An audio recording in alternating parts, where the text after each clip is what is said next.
Get ready. 5 seconds.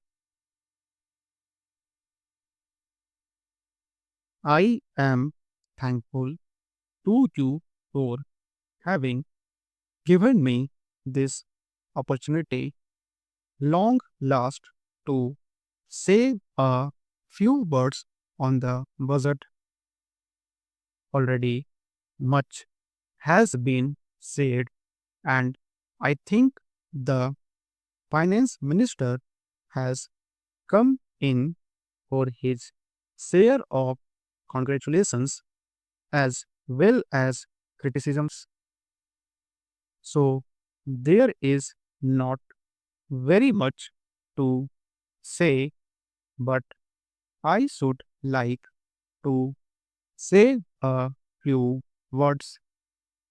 The increased development expenditure and the absence of any new taxation has earned for the budget a good response even from the businessman. I especially welcome the relief given to the middle classes by raising the exemption limit of income tax in respect of personal income. No doubt this is some relief to the middle classes, but I would request the finance minister if he could to raise this exemption limit from rupees 4,000 to rupees 6,000, as that would give substantial relief to the middle classes. I am indeed glad that the Taxation Inquiry Commission has been appointed with Dr. John Mathai as the chairman, and I am sure that many of the vexed problems may be solved through this commission.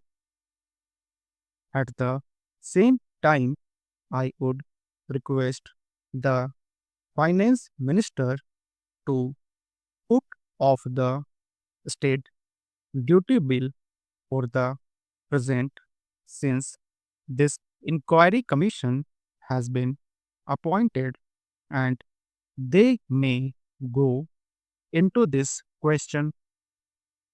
Or I feel that it is not an opportune moment to put on more taxes on the people already. As Mr. Gadgil has pointed out, there are so many taxes on the people.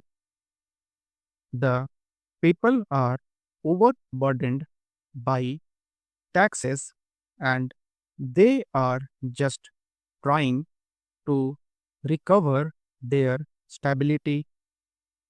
So, in regard to state duty, I would ask him to consider about it. My reason for asking it to be postponed is, as I have said, that the people are still facing economic distress, and then our government is not able to offer the amenities which other countries have, where the state duty exists, such as free compulsory education for children, free medical aid, homes for the poor and the destitute, old age pension, etc. So, my humble suggestion is that this point may be considered by the Taxation Inquiry Commission. I agree that there is a brighter side of the picture and that instead of continually harping on our poverty, we should also see the bright side. We are making encouraging progress towards laying the foundation of a welfare state, which the cooperation of all and the implementation of the 5-year plan.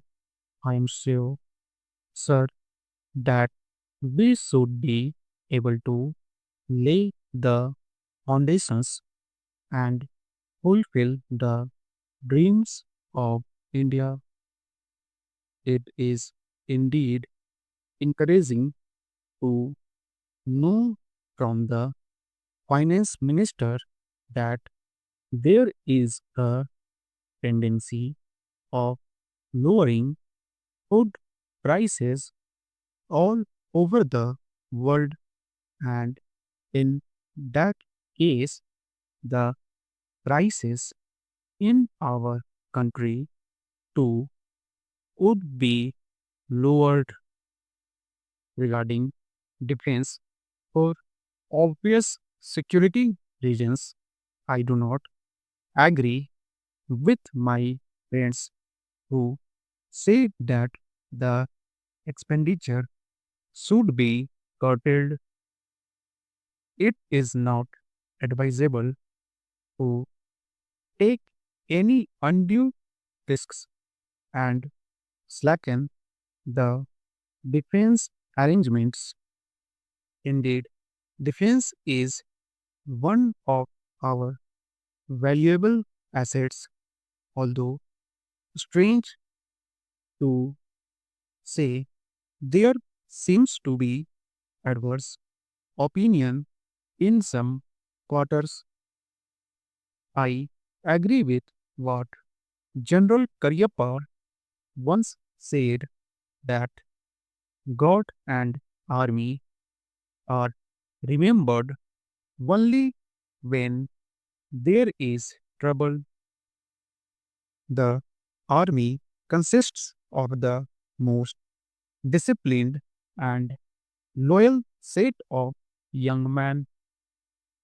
It would not be proper to affect economy in the pay of these brave officers, as it would not be an incentive for the right type of young man to join the army, and it would become ineffective and inefficient.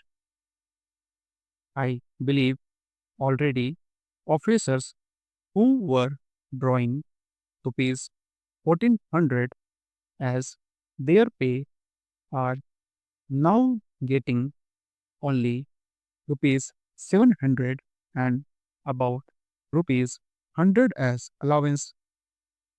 That is, they are getting about half of what they were getting before. It is very hard for those officers on field duty to establish separate establishments for their families and for their children, and I would especially appeal to the finance minister to see that the family allowances may be restored to those officers who are on field duty. Economy in army could be affected in other ways. There is scope for more efficient operation of defense industries, which process seems slow, and by purchase policy of utilizing goods and stores indigenously manufactured, preference should be given to country made war materials such as could be produced here and they would be cheaper than foreign made goods. I may also suggest that the armed forces who are not on field service or under any operational commitments could be utilized for giving military training to the youths in schools and colleges, which would teach discipline and loyalty. The university authorities should make military training as part of their compulsory education, just as they have adopted social, domestic, and political sciences. The National Cadet Corps is already inculcating military training in some universities such as Bombay and Calcutta.